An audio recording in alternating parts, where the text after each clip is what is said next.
Você já parou para pensar sobre quanto de dinheiro é a obrigação da fazenda entregar para você?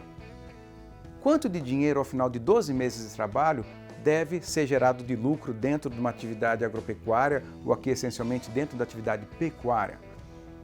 Se você responder assim, Antônio, não sei, não dá para saber. E aqui você vai aprender que dá para saber e com essa dica você vai justamente saber quanto a tua propriedade ou a propriedade dos seus clientes precisa entregar de lucro. Muito bem, são 3 grandes patamares de cálculo para você calcular o lucro previsto da sua fazenda. Quando eu falo lucro previsto, é teu lucro meta, é onde você vai buscar. E baseado nesse lucro meta, você vai construir o plano e executar para atingir esse número.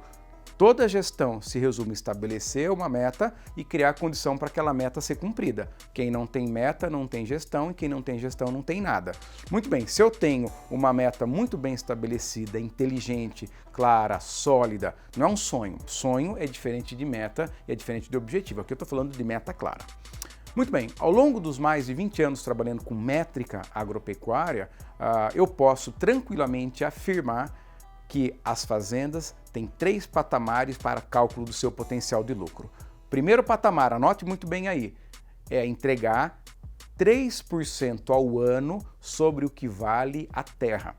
Nós temos uma noção muito próxima do que vale a terra, concorda? Toda hora está saindo negócio na tua região, sabe lá, o hectare na região vale isso, quem está na Bahia, a tarefa vale aquilo, quem está no Paraná ou São Paulo, o alqueire vale aquilo, não importa a tua medida, importa é quanto vale cada hectare, cada tarefa, cada alqueire, cada alqueirão da minha propriedade, então eu tenho um valor absoluto que é o valor da minha terra. Sobre o valor da terra, a nossa base mostra que é absolutamente possível, apesar de difícil, ganhar 3% sobre esse valor. Então, eu tenho a minha propriedade e tenho 3% sobre o valor dela. Essa é a quantidade de dinheiro que você deve perseguir. Mas não para por aí, porque existem alguns outros ajustes para que você faça a calibração. Quase como você analisar um exame de um paciente, o médico analisa o exame de um paciente. Ele nunca avalia sobre o único quesito. Ele vai ver a pressão arterial, mas ele também vai ver o índice de glicose do sangue do paciente. Será que esse cara vai estar com diabetes? Então, baseado em 3 indicadores que você vai definir o teu potencial. O primeiro é a inspiração em 3% sobre o que vale a terra. O segundo, e esse é o mais poderoso de todos, é ganhar pelo menos 10% sobre o valor médio do rebanho.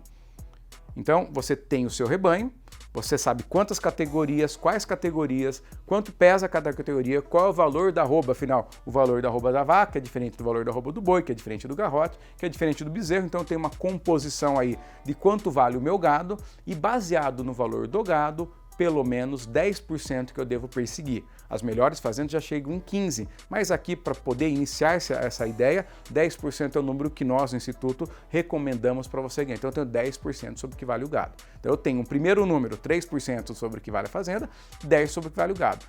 Antônio, mas deu uma diferença muito grande entre os 3% do valor da terra e os 10% sobre o que vale o gado. O que está acontecendo? Possivelmente você tem uma lotação menor do que deveria ter na propriedade. Quando eu falo menor do que deveria ter, é porque a tua estratégia de produção forrageira não está adequada, tá? Esse é um assunto técnico, mas agora eu tenho 2 números.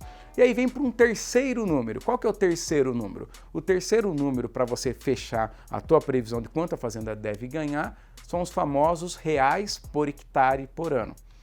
Em exceção a áreas de muito baixa capacidade de lotação, como algumas, como áreas de Pantanal, como algumas regiões do Pampa, quem está fora do Brasil, algumas regiões do Chaco, do Paraguai, um pouco do Lavrado de Roraima, são áreas que muitas vezes você tenha algumas limitações de altíssimas lotações. Claro que nesses 3 casos existem situações para você aumentar, mas vamos falar aqui do Pantanal. Você não vai trabalhar com uma lotação de 2,5 UAs num Pantanal que alaga. Então, falar em reais por hectare lá é muito perigoso, por quê? Porque o reais por hectare tem a ver do lucro do animal vezes quantos animais você tem por hectare. Então, nesse caso, por exemplo, eu estou muito mais focado nos 10% sobre o que vale o rebanho que eu tenho, que serve perfeitamente, e 3% sobre o que vale a propriedade. Aí acontece uma coisa bem interessante. Em fazendas com alto potencial de produção, fazendas de integração, fazendas em área aqui tem realmente uma capacidade de produzir alta, são fazendas que têm valores maiores.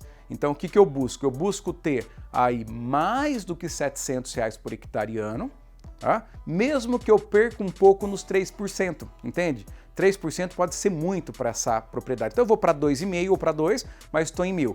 Quando eu estou nessa situação onde eu tenho uma terra menos valorizada, por exemplo, o meu valor de ganho sobre patrimônio pode ser maior, chegando até a superar 6% ao ano sobre o que vale. Mas isso representa muitas vezes 150, R$200 por hectare. Vocês entenderam? Então eu tenho dois componentes que é resultado por hectare e resultado sobre o valor da terra, que normalmente atuam quase como um balanço. Então você tem aí, ou melhor, como uma gangorra, dizendo aí, né? Mas o valor sobre o que vale o rebanho, os 10% de resultado sobre o que vale o rebanho, esse aplica em todos os casos e você vai poder ter uma boa base para estabelecer a tua meta. Então, se você quer estabelecer uma meta inteligente, uma meta execuível, uma meta financeira que realmente seja capaz de ser conquistada, analise esses 3 números, estabeleça esse valor, coloque isso como sua única coisa de prioridade e siga esse caminho que eu tenho certeza que você vai aí ter passos valiosos em direção ao êxito. Nos vemos na próxima dica e um grande abraço.